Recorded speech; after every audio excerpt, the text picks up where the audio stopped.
Welcome. Oh, it's so great to be here with Jesus and Lisa today. Welcome to the CreativePro Podcast. So happy to have you here. Both of you have been around CreativePro for a really long time. So our regular listeners will know exactly who you are, and I'm sure they're thrilled to hear that you're here with us today. If you're new to the CreativePro Podcast, well, welcome. We're really happy to have you. CreativePro is much more than just the podcast. We're here for design professionals like you. We have real world insights, which I'm sure we'll get some from Lisa and Jesus today. We have lots of practical tips, inspiring conversations. I know I'll be inspired by your conversation today, but we're here to help you stay current so that you can work smarter. We have events, articles, tutorials, quick tips. Both Jesus and Lisa will be speaking at the Design and AI Summit. Part 1 will be in April 9th and 10th, and Jesus will be speaking at that. And then Lisa will be coming for part 2 in September. Because you're here today, we have a code, podcast, super easy to remember, to get $100 off any upcoming CreativePro event. So awesome. Yeah, let's introduce you for those who might not know. I can't imagine who wouldn't know who you are, but just in case, we'll start with Lisa. Lisa, I pulled this from your bio on the CreativePro website. Says you're an entertainment and beauty retoucher, mobile photographer, Photoshop, Lightroom trainer. What else do you want to add to that? World traveler. Let's put that in there. That's kind of fun. What the heck? Yeah. Yeah. Right. Yeah. That's pretty much it. It's funny because isn't it interesting to have our lives condensed down into these little titles? And then I think of like that entertainment thing. Criminy, I've been doing that 35 years. It's crazy, but it's like, 35 years I've been in. You're not possibly old enough for that, Lisa. No, I started when I was 12. You know this, right? It's just so interesting to think about like how much of our lives are taken up by our careers and our doing this. And yet the title feels a little like, I do that. It's very hard to wrap up a 35-year career in a sentence. Right? Pretty impossible. Yeah. Jesus, you haven't been doing this 35 years yet, have you? 45. 25. Jesus is the host and founder of the Photoshop training channel. Most all of you have probably seen a video or two. You have a pillow there. Photoshop PTC. Oh, wait, on this side. Yeah. There. Well, both of you have been speakers at Adobe Max. Or not Adobe. Yeah, at Adobe Max. CreativePro Week. I wanted to talk about CreativePro Week because we're here for CreativePro. Did you happen to catch the podcast that we just released that David and I recorded on the making of the CreativePro Week agenda? Did either of you catch that? It just came out. So I forget. No, but I have it loaded here, ready to go. No, but I'm sure there's something interesting that we should know. Your name comes up in it, Jesus. Oh God. Yeah. You made some cuts, I see. No, it's I have an apology that's a little embarrassing. Which is? Somehow we had it in our head that you weren't there last year. But you were there last year. Yes. I did the opening thing. I know, you were awesome. And we're going to be featuring that in an upcoming webinar. So I think this is what happened. Now I'm going to throw David under the bus here, and that's probably not fair, but he's not here to defend himself. We were talking about the 3-minute max. And I said, Jesus wins it every year. I've lost track. How many times have you won 3-minute 4 or 5? I don't remember exactly. Kills me. Yeah, we're all. So I lost last year. But last year, Kara won. Yeah. And then I've also tied with Kara once. So we've tied once, and she beat me another time. Well, and the other person that beat me is Deke McKellen. So I've lost 3. You've owned. Okay, so the amount of times he's won is definitely greater than the times he's lost. I know. And Kara's I have yet to win. Working on defending her title. Yes. Good. We're competitive though. There. So I mentioned that Jesus wins all the time. And then, but the Kara won last year. And I think David said, yeah, that's because Jesus wasn't there, which really wasn't fair to Kara because it wasn't fair. Kara won fair and square. She beat me. Absolutely. Absolutely. Do you remember what your tip was that didn't Absolutely. So I knew it was, now I'm going to sound like an a-hole, but I knew that I wasn't going to win because I did something super insane, which was I figured out a way of how to add multiple layer masks to one single layer, much like you can in Lightroom, by using blend diff in a combination of blending modes. And, you have to know blend diff. You have to know blending modes. You have to know why you would need multiple layer masks in one layer. So like, it was just so abstract, but I thought it was so cool that I figured it out that I thought I would show it anyway. So I knew that it was just going to go over people's heads, but I thought it was cool. And we do those tips for each other. It is such a competitive. So we're actually talking to the other competitors. We're like, that's why they get so abstract and weird, because we're trying to trick each other. Yeah. I think you wowed all of the other speakers, and then the audience was like, what did I just see? Yes. And to be fair, when I saw Kara's tip, I thought, oh yeah, she won. Like after I saw, and actually the time we tied that one, I was like, wow, I didn't like, she did. I forget she did. She did an animation thing. I remember that much. And I thought, wow, I would have not thought about that. And then she's good. Kara's very good. Her tip last year is not a new thing. It's something that's been in Photoshop a long time, but we forget. That's what's so awesome about Creative Pro Week, is that sometimes it's not that we're learning something new. We're remembering something we used to know that we forgot about it. So she created this street scene. It was a super fun graphic to begin with. She had created like this illustrated street scene, and she used the heads of all the speakers that were competing.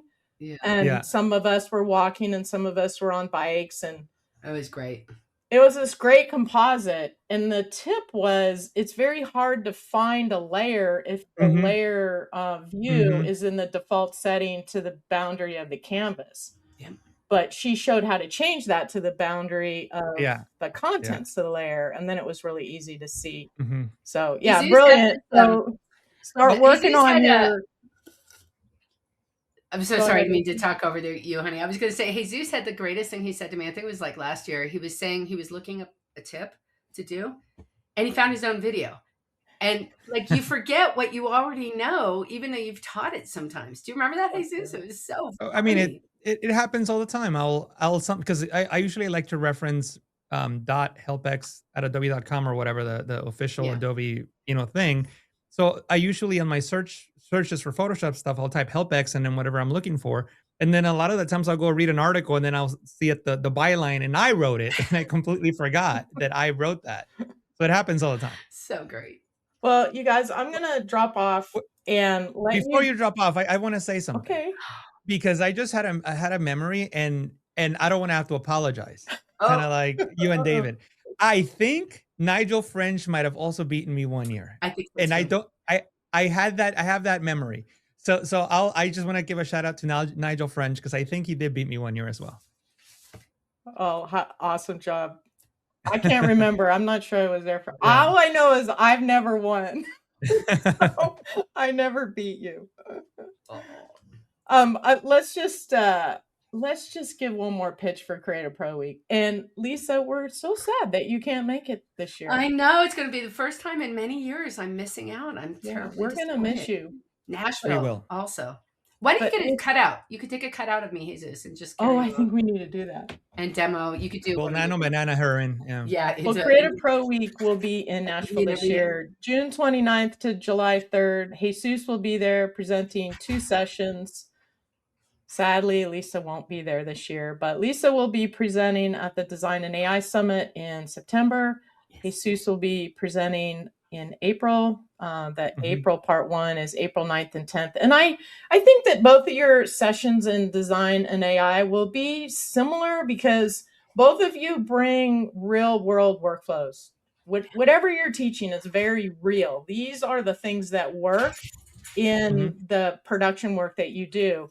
So Lisa, when you come in September, you'll be able to correct all the things that changed in AI since Jesus presented or that I got wrong. Yeah, be the update central. Well, Jesus, everything changes so fast. Everything's changing so fast. So that's why we're doing it in 2 parts, so that we can stay current. All right, I'm gonna be in backstage listening, and you guys just keep the conversation going. Start with, I want to hear about how you met. Where did that start with?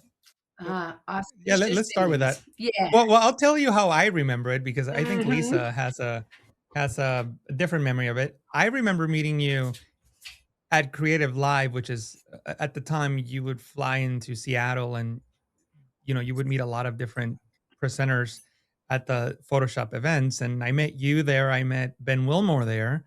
I don't know if is Ben going to be at Creative Pro. I think he might be. But anyway, the point is that I remember meeting you at the cafeteria or something, and you were just sitting there with your previous partner, and I just remember talking to you. But you have a different memory. Yeah, I have an earlier memory at the same place. Okay. Met you in the elevator at the Holiday Inn across the street. Yep. And you were such a dick. Now, you were just poop. But turns out, I believe, my friends, you had lost a power cord, and you were yes, that's exactly what happened. Out. Yes. See, I don't remember meeting you at the elevator. Yeah. But I remember freaking out because I got to Seattle. I walked into my hotel room the previous night trying to get all my stuff ready. My laptop is running out of battery. And then I'm looking for my power cable, and the power cable is gone. Now, at most of these events, I'm the only one that has a Windows computer. Everybody usually has a MacBook or something. So nobody had a similar cable to what I needed. And at that time, I was sponsored by Microsoft. So I had like a weird special connection that it needed. So then I freaked the hell out, and I thought I need to get to the Microsoft store before it closes. So that's when I saw you at the elevator. I was freaking out. Yeah. I managed to get to the Microsoft store, and they closed early. They closed 15 minutes early. So I got there like at 8:45, and they closed at 9, and the guy wouldn't let me in and sell me what I needed. So I'm going back to the hotel room, and I'm like, what am I going to do? I have no computer. I had to be on the next at 8 in the morning. As I'm walking through the hotel, I see my power cable like on the ground, like just outside my door. So somehow it fell out of my backpack right before walking into my room, but I didn't see it when I went out because I was freaking out. Yeah. So that's probably why I ditched you at the elevator. Well, and I have to tell you, it was a really good life lesson. Like, you meet people and you have no idea what their context is. Their parent just died. They got divorced. They're about to present. They don't have a power cord. Because if I would have written you off then, can you imagine? Because I mean, it's like 10 years ago. We've got this great friendship, this collaboration we do, all because you were less than stellar in one moment. Yeah, that was like, it was, 10, 11 years ago. Yeah, you're right. Yeah, I think so. Wow. Yeah. And I can't remember when our relationship shifted. To work? No, just shifted to more than work. Like, I consider you one of my best friends on the whole planet Earth. And I think really, same, probably during COVID, maybe. No, it was during COVID 100%. Yeah, maybe around that time. Really? No, not even Monterey, because that was after COVID. So, and when we say Monterey, we went to a because we see each other at conferences all the time. And at this point, we've been to each other's houses multiple times and spent time there. But you live in California, I live in Missouri. And but at the time I was, so during COVID, I was living in California. And then I can tell you exactly when I was like, oh, this is a very good person and a very good friend. In October of 2021, I had a cervical dissection, which led to a stroke, and I almost died, and I needed to learn how to walk again. And, it took like 6 months to recover. Thankfully, I'm fine now. But during that time, you were very supportive. You sent care packages. You would call. You were like one of the people that was like really looking after me. And that's when I thought, oh, this person is cool, because this is when I'm in my low point and you're still there. Yeah, that's cool. I'd forgotten about that, but yeah. And that actually takes us into like how we started working together. I don't know if you remember this, but you said, hey, do you need any money? I can get you some work. There's a couple posters that I could, might need help with. And I was like, well, I don't need the money, but I definitely want to work with some posters. So that's how our working relationship started. Yeah. Yeah. Yeah. I think I was trying to throw you a bone. It wasn't that I actually didn't need the help. And it was, I thought you needed the help. Isn't that funny? I guess it worked out great, because now we've worked on so many different projects together. Some good, some bad. Yeah. You want to talk about some of the good ones, and then we'll talk about some of the bad ones. Yeah, I will say one of the things I love about our collaboration is it feels like collaboration. Like I definitely feel that you're a partner and that your brain works so different than mine. So when I'm trying to solve problem X over here, you're like, well, what about Y over here? And your problem solving techniques are so different that it's like we exponentially grow, I think. Yeah, I've told you this before. What I like about you is, and I don't know how you can teach it. I don't think you can. I think it's just, as you mentioned, 30 something years of experience. But like, I'll show you a photo or like a composite and you'll like start crossing things out like so fast. Like, I'm like, what? Like your eye, especially when it comes to retouching, it's wild how fast you can analyze a photo and right away, like say, oh, you missed here. Oh, you missed that spot. And I'm like, I didn't even see those things. Yeah. Yeah. And then I will say one of my favorite things about our collaboration is I love calling you with some kind of problem.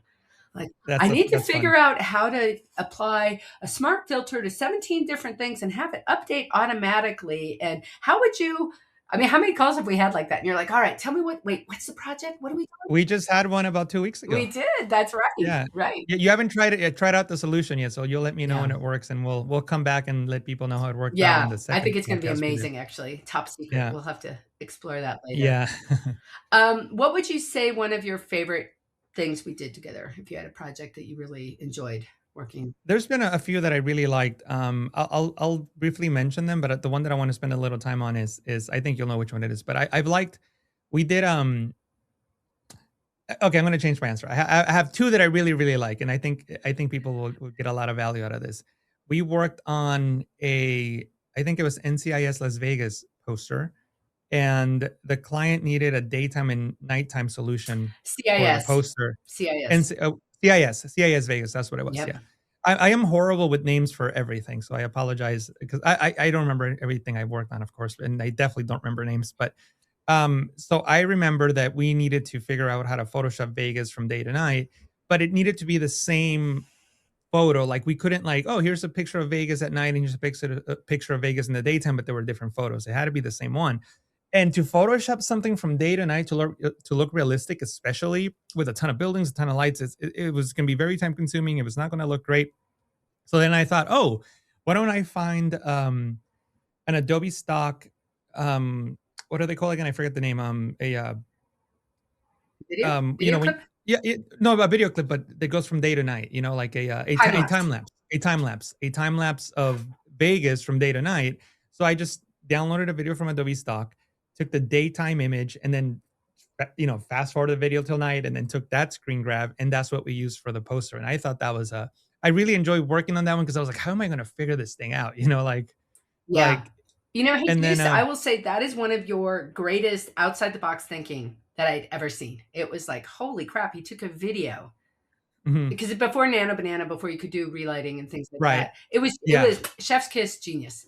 It really was. Yeah, and then the other one I really liked was during the writer's strike that we couldn't use talent for the poster. And I think it was a Vegas one, right? It was a NCIS Vegas or whatever. CSI Vegas. Yeah, it was another Vegas one because I remember the poker chip. But we needed to come up with this composite that didn't use actors, and it had a glass with an ice cube shape as a skull, and then blood on the table with like cards or something. Yeah. And the photoshopping wasn't looking too realistic. And I thought, well, these are all just basic 3D shapes that I can find on Adobe stock. So everything but the ice cube, I think, was 3D generated. And then we just used a Photoshop composite onto the ice cube. But then we were able to have very realistic shadows, reflections, everything, because it was all built in 3D space. And even though I can kind of mess around with 3D, I'm not a 3D artist, but by using some of the Adobe tools, like the Substance Stager, I think is what we use to put everything together. It took a little longer than I would have liked, but ultimately we got it done. And I really enjoy working on that one because it was just like the whole project was problem solving. Yes. So that one was fun. And outside the box thinking, because I think in entertainment, what happens is you get Photoshop jockeys like we are, and we're used to solving it. Oh, it must be a Photoshop cut and paste, paint, mask, paint, clone. And it's like, no, a whole different application. Get out of your head, think completely different. And again, I would suggest that's why our collaboration is so great, because we think so differently. Yep. And what about, oh, go ahead. Sorry. No, please. I was just saying too, and I think there's not enough training or conversation out there about collaboration. Like, find other people you can work with who are better at something that you're not. Like, you're a master at AI. You're an effing master. I limp along, and it's so nice to be able to call on you and be like, hey, how do we solve this problem? Well, we'll talk about AI a little bit longer, because I have later, because I have something to say about like how people use AI. And but there's still something else I wanted to talk to you about, the jobs that we get together, which is which is a project that you've disliked the least or hated the most? I'm sorry, that you disliked the most or hated the most. Yeah. I don't want to name names because I have full respect I'll for my name clients. names. Yeah. No, you won't, because these are our clients. But there's some jobs where the material is so bad, the assets, and when they won't let us get different assets, and you're just polishing a turd the whole time. And when it can be done better, if we could reach out to a different environment, that just kills me. Kills me. And then you have another issue with, I know, another one of our clients, which we should not name, but I won't name them, but I mean, I don't know if this is who we were thinking about, but we had a client where we were working on designing a poster, and we muffed, I don't know how many designs we did, 15, 20 between the both of us. Oh, no, they were like 50 in the end. Yeah. Like a bunch. It, like, I don't know, what felt like weeks of work coming up with different posters. And ultimately they ended up not liking anything. But then when they finally made the, like the poster, when it finally came out, it was very similar to one of the ones we had done. Yep. And I was like, I thought you didn't like it. Yeah. It's hard with clients too, when they utilize us as ideation and they actually don't know what they want. They have no clue. So you're just throwing things on the wall and saying, do you like this? Do you like this? And why do you like this? Yeah. And to be clear to sorry, go ahead. Yeah, I was just saying, like, the visual vocabulary. And oftentimes with their clients, they don't know. They can't articulate. They don't know. And like in this particular job, just for people listening, like we got paid for the design work, but we didn't get paid for like the next step, which would have been the finishing, because we didn't do it. Somebody else did. But what sucked for us is that we were like, hey, like that was our idea, Yeah. It is what it is. Yeah. Ownership of design work is hard to let go, isn't it? Also, I just had another thought that I don't even know if this one stuck in your head, but I just couldn't believe it. We had, again, we're not going to name clients, but we had a client with an actress who was, I don't know, what, in her 50s, maybe going in her 60s. And she wanted to look like she was 21 or something. And the amount of retouching that this woman had was insane, that I would have not in a million years would have done. And I think she ended up being unhappy with the retouching because she still felt like she didn't look young enough. So they ended up. Yeah. In Hollywood, this is a common problem because actresses are used to seeing retouched photos. So when they see themselves, it looks unfamiliar to them, which is odd because you think they'd look in the mirror every day. I would say, I think that's my area of expertise, is that beauty retouching and being like, look, that actress. I did something with the lady from Wicked. She did the Emmys. I forget her name. I'm terrible with names too. Anyway, and the client had me over retouch it. And I'm like, no, if you look at her, who she is and how she walks through this world, she does not want that. And the client said, nope, that's what we want. And I said, okay. Turned it in. Sure enough, she booted it and we had to pull it all back, because if you know who the subject is and what they like, like, nope, she's not going to want to go too far. But sometimes the art directors or the people who are assigning the job are in their early 20s, and they think a 45, 50-year-old woman wants to look like a 20-year-old, when some 40 and 55-year-old women don't. They don't mind that they have a sock neck like me, Feel free to retouch me to look 25. I'm cool with that. Yeah, you're gonna age beautifully. Worry not. You got a kid now. You're gonna age faster now. Oh God, yeah. I've aged more in the last 4 months right? alive than in the last 10 years. I am taking a little glee watching that happen from this side. Yeah. Like, yep. Or you're watching the grays come out. You're right. So, Teresa had mentioned something about, I didn't even notice this was coming. Did you know that they might have voice commands coming out in Photoshop? Yeah. I don't know how NDA all that stuff is or not, but I'll say this. Let's talk about voice commands in general. How about this? Like, how do you feel about voice commands in Photoshop in general? For me, hell no. I can't. I think I was telling you before, Siri on my phone, if I try to do a text message, Siri says all kinds of interesting things that I did not think I said. Yeah. So clearly the problem is me and this mouth. So I think Photoshop controls via voice command will be a nightmare for someone like me. Yeah, I don't think I will like it in the next 5 years, but I may love it in 15 years, you know? Yeah. So you know, like how, I mean, I know this is moving really fast, but when generative fill came out, what 3 years ago? Is that when it came out? Yeah. More or less? Yeah. Yeah, 3 years ago compared to today is night and day. And 3 years from now, it'll be, even way better. So that's how I feel it'll be like. I feel like I will not like it and think it's maybe like a gimmick in the foreseeable future, but then in a decade or so, I think it'll be great. Well, I was just had this vision. Imagine, I don't know if y'all are listening to this podcast or you're watching it on YouTube. So if you're watching, can you imagine if I stood up and I started with my hands crossed and dictating to Photoshop, do this, open the file, turn it to this, make it this size, make it this resolution, import these images, mask them out. And what, I'm pacing behind the computer? Yeah. Like I don't get it. Well, so now that we're talking about AI, so like a lot of people don't like AI for many reasons, many valid reasons. There's reasons such as the ethical concerns over copyright. There's environmental reasons. There's a lot of reasons that are very valid. But one of the reasons that I don't understand is how people are just afraid of the technology. And what I mean by that is, right now we're talking about giving a command to Photoshop, like do this action, whatever the action is. It doesn't matter. We're still doing that now with a mouse, and we're just dragging our hands fair enough. towards.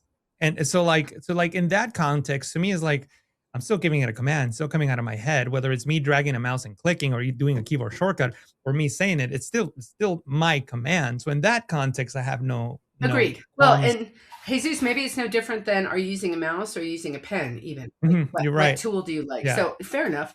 And I will say AI, my hesitation, concern, whatever, is moot. It doesn't matter if I feel hesitation, if I feel concern, if I'm scared, if I'm confused. It doesn't matter because it is moving forward. And like it or not, my industry is completely moving forward. Period, paragraph. So how I feel about it is irrelevant. Yeah. How do you feel about it though?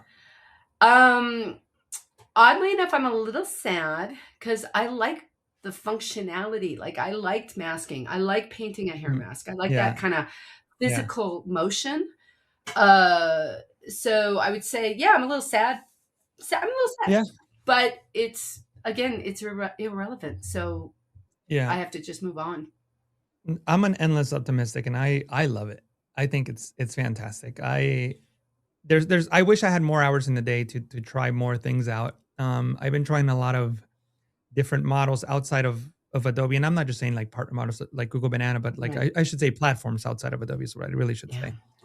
Just to see what's out there, what's available, and what can Firefly do, what can't Photoshop do, and what these other platforms can do, and there's so many good ones that can do very specific things that are excellent.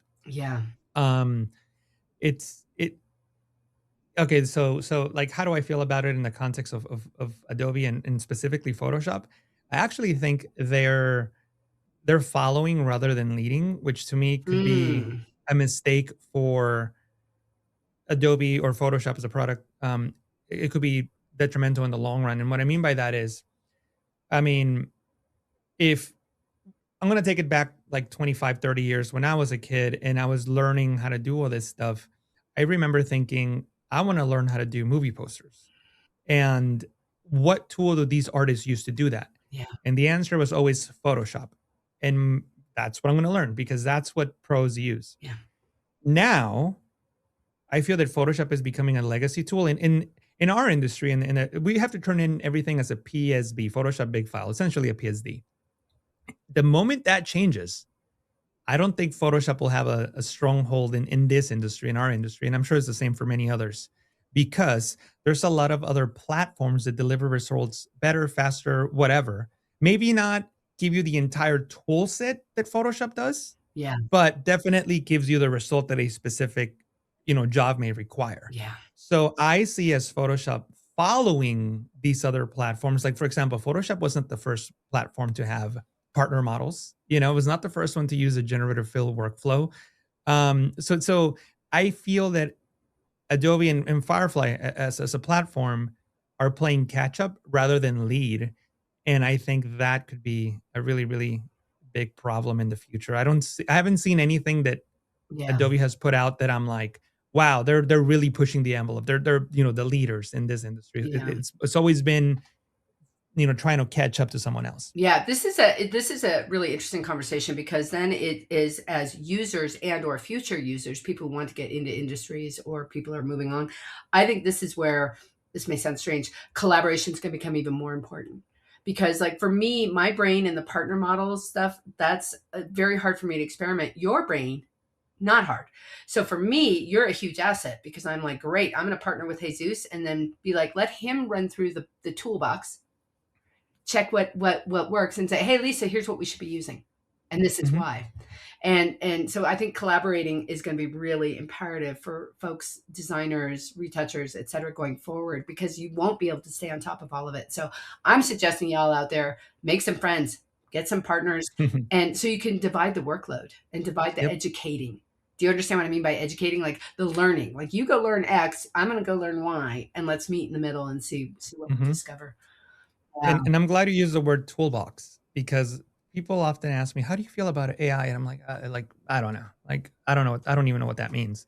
Like, I see it as just another tool in the toolbox. So like if you and I are working on a project, I could use a spot healing brush tool, I could use a clone stamp tool, or I could use AI. Like, which one am I going to use? And AI is not always the answer. Sure, AI is the answer for a lot of things, but not always. Like it's happened to me where I think, oh, generative fill is going to take care of this. Oh, no, it doesn't. Great. Now I got to go do it with the clone stamp tool or whatever tool, and then I'll do it the old way. Exactly. Right. Yeah. So I don't think it's for our kind of work. Like our kind of work, we can't sit there and type a prompt and the whole thing is done and then we go and have coffee. Like we use it for specific small tasks that add up to the entire project. But again, it's a tool in the toolbox. So it's almost like, forget the word AI and just say content aware fill. Am I going to use the clone stamp tool or content aware fill? Like that's how I feel about it. Like I don't think about it as this whole separate thing, which it is, right? It's it definitely is. But when I'm working, that's not what I think about. So this brings up an interesting point to me about languaging your tools. So I started as a mobile shooter a long time ago, because I returned from France and I was poor, my camera was broken and I couldn't afford a new one, and that was it. And there was all this conversation about, oh, that mobile's crap and large sensor cameras are the only way to go. Industry's never going to change. And now, good golly, Miss Molly, these devices now, I don't even own a large sensor camera. I do everything. I do pro work on a mobile device. And no longer do I hear people talking about the capture, the device. No, they're just talking about the work. And I feel like AI, we're going to stop talking about how do you feel about AI, and you're just going to be talking about the work. Yeah. And also, like, I mean, just how language affects how we think, right? Like, if you really think about it, talking about Photoshop and other Adobe tools, AI has been there for a long time. Do you guys remember Adobe Sensei? Oh, this tool is powered by Adobe Sensei. That was AI, maybe not generative AI, but still AI, So like, I don't understand why, like, all of a sudden it became such a bad thing where, we've been using Adobe Sensei for 10 plus years. Yeah. So interesting thing, we talk about perception. I was getting ready for one of our group presentation things, and I used generative AI to do this kind of illustrated thing of me with my camera. And I really struggled. Should I post that? I don't know. That's made from AI. And my sister, who is not in our industry in any way, shape, or form, she looked at me. She kind of turned her head. She goes, I don't understand. And I was, what do you mean you don't understand? She goes, you've been doing movie posters for 30 plus years. Those are all fake and composited, and you've painted people's hair and you've changed what someone looked like or some element. Your whole career is that. How is it any different now that it's still the same idea? You are changing an image to look like something else. And it was such a revelatory thing that I went, oh my God, you're right. I've been spending my whole life changing what a picture looks like. Who cares how I did it? Where do we draw the line though? Like we can keep pushing the line back. Do we draw the line before the demosaicing process? Do we draw the line after the camera that you took applies a profile? Do we do it after you do your, Lightroom? Right. Like where is the line? You know? So I mean, honey, I have people who tell me because I'm a mobile shooter, I'm not a legitimate photographer. Right. And I was like, what do you care what button I pushed on what device?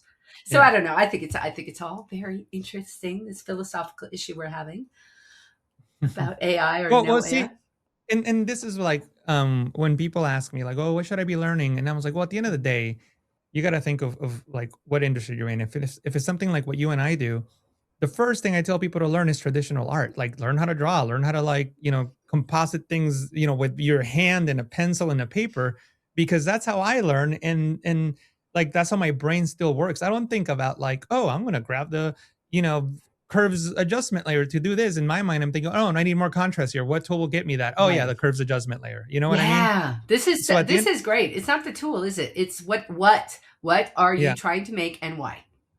Exactly. Yeah, I think you're 100% on there. That's why I don't have any particular favorite thing about Photoshop, even, because it's the what am I trying to say visually, and then the how will get dictated by that. Yeah. I don't know if I have a favorite Photoshop. So now that you like, what is my it's like I don't know. It just doesn't make sense to me. Like, what is I don't know. I think for you, because I feel like I can speak for you, because we know each other so well, I think you are very much about the newest thing you're trying to sort out and figure, and that's what you're excited by it. Like, well, that's what, but that's what you're absolutely right. That's what I'm excited. I'm like right now, what am I most excited about? Generative AI. Yeah. But like, does that mean it's my favorite tool? Because I mean, at the same time, like we just talked about earlier today, how with Teresa, how I got super excited about trying to figure out how to add multiple layer masks to one layer, and I was like, I think I can figure this out with blend diff and blending modes. So like I was super excited about that, and those things have been in Photoshop for 30 plus years. Right? Isn't that? Yeah, well, sometimes that's the joy, is finding some old tool and revamping it for something new. I know for me, I am super excited about how much more I can do with this. How much more with a mobile device for assets and retouching it before I even get into the computer for the main work. Because it's again, it's exciting to see how far these little devices are coming. So that's kind of fun. Yeah. And I mean, and I think that's one of the values that you and I bring to these conferences. Teresa mentioned it a little bit ago, that in our sessions, we usually talk about like what's working, not necessarily what's like, yeah, sure, what's hot and new, absolutely, but like how does it work in a real world production workflow, rather than like, here's this one click solution that, okay, that looks fantastic in a demo, but then that wouldn't work in the real world. So I think that's the value that we bring in the design and AI summits and CreativePro conferences. I 100% agree. So Jesus and I are not out there showing you pictures of how many unicorns on the moon with a cat in an astronaut suit, which thank you, but what are you doing? Yeah. And how does that relate to work? Like, what's an actual production schedule? So when we do so much work for Paramount, which is great. What are the boards now? Is it like 27 different size breakouts? Oh, like I think we have like 27 or 32 different breakouts needed for every image, every show, every project. Right. So like the poster, the landscape, exactly, and, right. The banners, Instagram square, phone, and all that stuff. Yeah. The streaming. Yeah. Like when we see on the airplane, and it's all one photo. It's all one giant photo. So it's not like we do 27 different, composites. As we do one composite and then they just frame everything around it. But we have to make sure you can frame everything around it. And that's right. So that's the big pickle. Like, is it as we like to say, modular retouching. Modular. Right. Yeah. The dreaded M word. Yeah. Oh, and that's one of the funnest things I've done working with you is creating these composites and like, I'm going to turn off this group. And then like, I don't know, the background goes away. Like everything is like, you can move something and not break the composite. That's really fun to figure out. I came back. Yes. Hi, honey. Welcome home. I enjoyed your conversation so much. Like you talked about so many ideas of how you're approaching Photoshop that I really hadn't thought about. Except I relate much more with Lisa, and I think that's an age thing. I think, like you're like 2 years older than me. Well, you said you were sad about AI, and yeah, I feel that. I mean, it's exciting. It's really exciting what's possible. Yeah. But I don't want to lose the craftsmanship. Like the things that are on the wall behind me they're Photoshop composites that have a lot of hand drawn and hand painting in them. And I've always it's funny you say it, Teresa. I was working on a job yesterday, and the camera sensor had a ton of speckles all over it. And for whatever reason, the AI cannot pick it up. So even Lightroom, Camera Raw, the dust removal, not working. So I had to hand spot it in Photoshop. I cannot tell you the joy. I had a giant cup of coffee, had a podcast going on, and I was just like, we're so similar. I know, isn't that crazy? I love being in that obsessive place. But it goes back to the tool for the job. Yeah. It's meditative. It was meditative. I really, really liked it. It's like that. I like vacuuming it. I'll admit, I like vacuuming. I'm a weirdo. Well, the most important thing, the takeaway for me, is this idea of collaboration. We are better together. Amen. That's just the reality. All of us that are working creative professionals are better at what we do if we collaborate with others, especially others that know things we don't know. I'm going to tell you the best thing, Teresa, I ever did was start working regularly with Jesus and Chris Converse, Chris and Kim Converse. Oh my God, it completely changed the health of my studio. I want to say this publicly. I do not like working with Chris Converse because he makes me look bad and makes me look stupid. Because he's so smart. He knows everything. Wicked smart. Yeah, it's like imagine like a workout picture, like a workout routine. I'm the before picture and he's the after. Like that's the difference between us. Yeah, he can literally teach any tool. Yes, he can. Anything. I program events for CreativePro, and I don't know how many times in the first year I had a session I wanted to fill, and I just who do you call Chris Converse? Hey, can you cover this? He's like, yeah, I got it, no problem. Yeah. So yeah, I'm glad that's what you picked up on our conversation. That I think the best thing anybody can do in the design industry for themselves right now is start collaborating with other people. Stop being alone. Don't be siloed. Don't be in your head by yourself. Partner up with people when you can.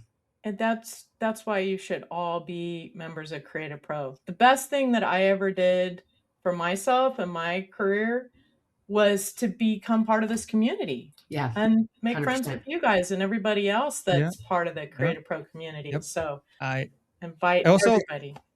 CreativePro was the very first conference that ever paid me $1 to speak at. CreativePro Minneapolis. Yeah, that was my very first paid speaking event. And then go back to Chris Converse. I don't think David trusted me.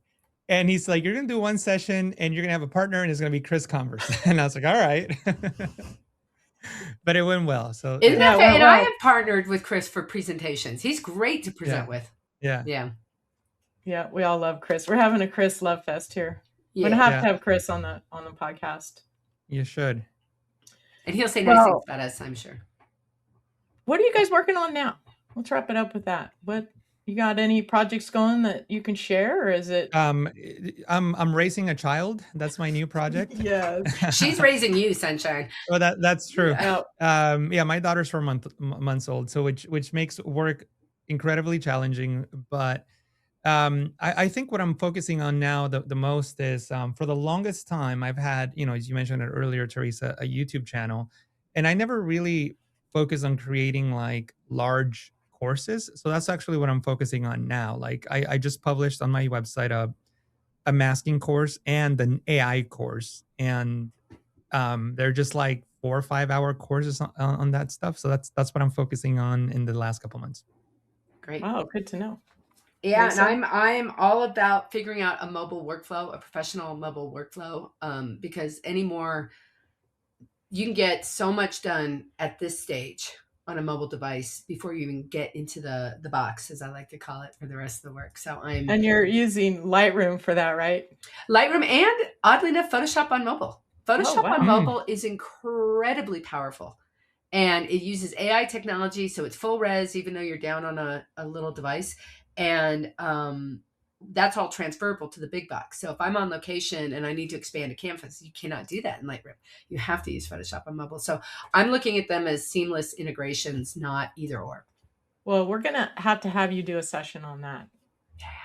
Show it's a us, hidden tool. That's amazing. You'll have to listen to the podcast with David and I talking about Creative Pro Week and planning the programming, because I always bring Lightroom. You guys both know I'm a huge Lightroom fan. Amen. So yes. We need to talk about Lightroom more. Yeah. And David's capturing. When we do Lightroom sessions, we don't have the highest number of attendees attending those sessions. So I think we need to do maybe a better job of educating our community on why they should care about Lightroom. Yeah, because I think, like many Adobe products, they feel overwhelming, and the why. I went kicking and screaming into Lightroom. A client made me do it for a job. And afterwards, I was like, wow, what was that resistance? And it was ignorance. I just didn't know. I didn't know the why. Yeah, there's a big lift to get comfortable with it. It's one of the things that I love teaching. I love that light bulb moment when somebody you're working with finally gets it and they're like, oh, yeah, now I get why. Lightroom Mobile is this app, the second app I use the most, Photoshop being number one, and Lightroom Mobile number two all the time. Yeah. I didn't know you were using Photoshop Mobile, Jesus. Well, yeah, not for Lightroom Mobile. Lightroom Mobile and and then regular desktop Photoshop number one. Yeah, so that's my workflow too. Yeah. All right. Well, we could talk all day, but I don't know that our listeners would want to be listening all day. So we should let you go back to your work. Just want to wrap it up by reminding everybody that the code podcast gets you $100 off these events we've been talking about. The same code gets you $15 off a 1-year membership. There's no reason not to be a Creative Pro member so that you can collaborate with all these smart people. Absolutely. Thank you both for being here. Really, this is a joy. It's always great to spend time with you, and we'll look forward to seeing Jesus in April at Design and AI, and then again in person at Creative Pro Week. And Lisa, we're going to have to catch up sometime between now and then. Yeah, I think I'm going to see you guys sometime in March, though. We got something coming up. We got that webinar thing. Oh, that's right. We do. Awesome. Yeah, so I'll see you guys. I'm in the universe. You'll see me. All right. Awesome. Thanks again. See y'all. Bye. Bye. Thank you.